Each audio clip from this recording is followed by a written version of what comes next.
तो hi guys, तो जैसे कि तुम्हें पता है होली फेस्टिवल आने वाला है, तो आज मैं इसके लिए इस वाली राधा कृष्ण के रेफरेंस को ड्रॉ करने वाला हूँ। तो जिसके लिए मैं इस वाली A3 शीट का यूज़ कर रहा हूँ। तुम चाहो तो इसे A4 शीट पर भी बना सकते हो। तो सबसे पहले हमें इस पर ग्रिड लाइन ड्रॉ करनी है, तो जिसके लिए मैं 3 सेंटीमीटर पे लाइंस ड्रॉ करूँगा। तो सबसे पहले मैं 3 सेंटीमीटर पर मार्क कर लूँगा, देन उसके बाद हम लाइंस ड्रॉ करेंगे।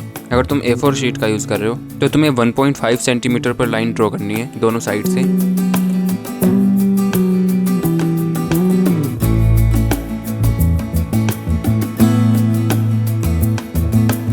तो पॉइंट मार्क करने के बाद वर्टिकली एंड हॉरिजॉन्टली हमें लाइंस को ड्रॉ करना है।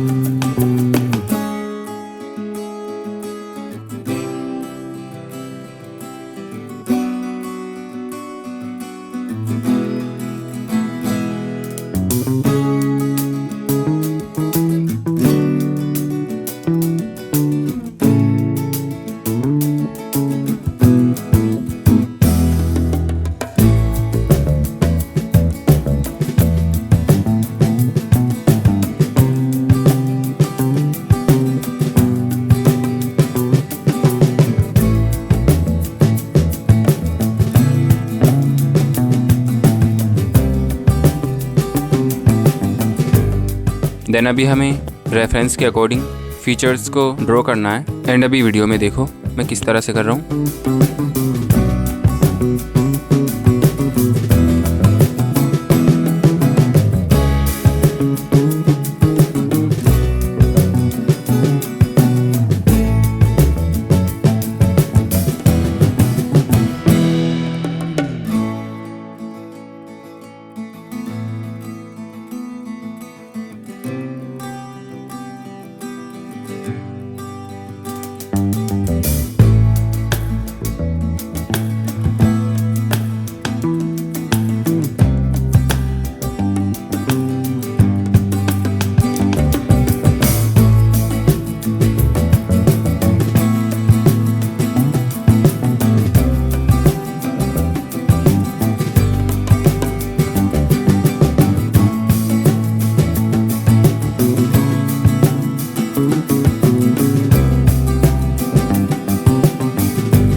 तो आउटलाइन ऑलमोस्ट कंप्लीट हो चुकी है। तो मिलते हैं इसके कलरिंग ट्यूटोरियल में एंड सभी को हैप्पी होली।